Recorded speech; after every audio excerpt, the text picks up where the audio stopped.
you for having us. We're so happy to be here at the Jewel of Africa in Lusaka. Thank you very much for choosing me. I see some really amazing stones here. What, you want to give us a little bit of background about the stones and about Jewel of Africa? Gems, crystalline, sand, silicon oxide. When it's crystallized by God, it takes a couple of million years. When it's melted down by man, it's a few hours or minutes, and we make glass. What makes it crystal more special are the fact that it has very straight, prismatic structures with straight lines. When it's uncontaminated silicon oxide, it's clear. When it's contaminated by iron, which is one of the more common elements, it's purple. When iron is replaced by other rare earth minerals, the color changes to golden, to green. Emeralds are created by aluminium, beryllium silicate, and it is colored by chromium. Ruby is also colored by chromium. And there's a whole chemistry lesson behind that. So we are, as Zambians, extremely blessed to have a lot of silica, sand, and a lot of the elements that play around in the periodic table, giving us at least 9 different gemstones within Zambia. Amazing, they look so stunning. But tell me, Rashmi, all really technical. There must be very, very few women who are gemmologists in Zambia and around the world. Why did you choose this profession? Well, I realized while I was doing my master's, and I stopped doing my master's in mathematics, which is what my lecturers had guided me towards, and went and studied a gemology diploma instead from the UK. Became the second gemologist in Zambia. Fantastic. And I loved it. And then I was teaching it, and I was very passionate about it. So there's a whole lot of chemistry, physics. So find your passion, grow the knowledge that you have in it, try and teach others who may become passionate, who may not become passionate, but you carry on with your goal. And my goal became what my father's goal was. And my brothers, and so we became extremely complementary. He was doing the mining, I was doing the selling, the cutting, the designing. I also did a jewelry manufacturing course, so I know the techniques of it. Even though it's very laborious, I would then train other people. We went from 1 jeweler to 40 jewelers to 90 people working for Jewel of Africa. It's quite an operation, I've got to say. But I think one thing really stands out is it starts from the mining of this. And I think everyone sort of looks at mining and thinks, gosh, it's really male dominated. And in fact, although women wear a lot of beautiful jewelry like you're wearing today, that's emerald, Zambian emeralds, yes. The fact is that there are really, really still very few. What would you then say to encourage Zambian women who want to follow your path? It's not impossible, it doesn't seem like.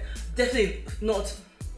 Like there are challenges and barriers. Maybe you can just talk a little bit about some of the barriers that you've overcome, because you clearly have overcome barriers. Yes. For me, barriers is all mental. Pray, get your strength back, have mentors if you don't have any, find the right people to talk to. But most importantly, you have to have the strength to keep on going and going, digging in my case. Finding the right gems under the ground. Why have barriers? Why should men go digging? Why can't we dig? We plow the gardens, we plow our land for agriculture. We can go dig. We can find our own gemstones. We can learn to cut and polish our own gemstones. According to what you believe is beauty in a gem, bring it out. Follow the vectors, follow the lines. Make sure that your quartz and your aluminium beryllium silicate meets the microschist and creates the emerald instead of just the tons of quartz. There's no limit. Your barrier is within you. In the beginning, I was wondering, why do you want to talk about this? Because this is a team effort. This is myself, my brother, and my father, and we grow this together. And, I'm very blessed with my close-knit family. We have a common vision. So this is what I'd like to say. Find somebody who has a common vision, because you can't do it yourself. It's exhausting. And you're not here to save the world by yourself. It's a collective effort. Women can come together, we can talk about our challenges and our issues, but really the challenge is within yourself, I believe. And if you have the education and the passion, there's nothing that can stop you from going. Yes, you'll fall, you'll get up again, you'll fall, you'll get up again. You'll have children and they'll keep on disrupting you. Everything stops, life stops when the school calls and says, my son has fallen down. But the great thing about women we find is that you're great multitaskers. Because yes, the world will stop when you have to deal with your child, but you will be up at 8 p.m. trying to still finish what you were doing. Oh, absolutely, at 2 p.m. this morning. Exactly. Right. So, just to end the interview, any I think there are a lot of women who are looking up at you, and you really inspire a lot. I think want to walk into your path. Of course, I mean, it has taken 20 or 25 years to get here. But what would you advise women who want to get to become a gemologist? It is definitely not easy. And I think when you were walking me through Jewel of Africa, you said, there are some things that women can't do. But the industry itself is so big, women can fit into other areas. Correct. So maybe you can give us a few closing words about how if someone wants to become a gemologist, what would you advise them to do first to keep going? And also if there are any barriers, because they will be, I mean, this is the world we live in. How do you keep on going?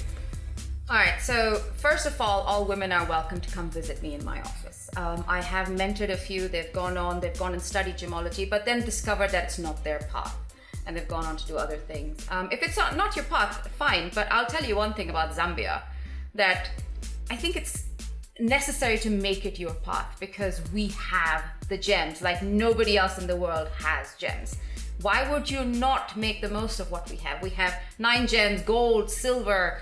We have creativity. We have the young generation who is craving for something new. And so be creatives, learn modeling of metal, learn how to cut and polish. There's nothing we can't do.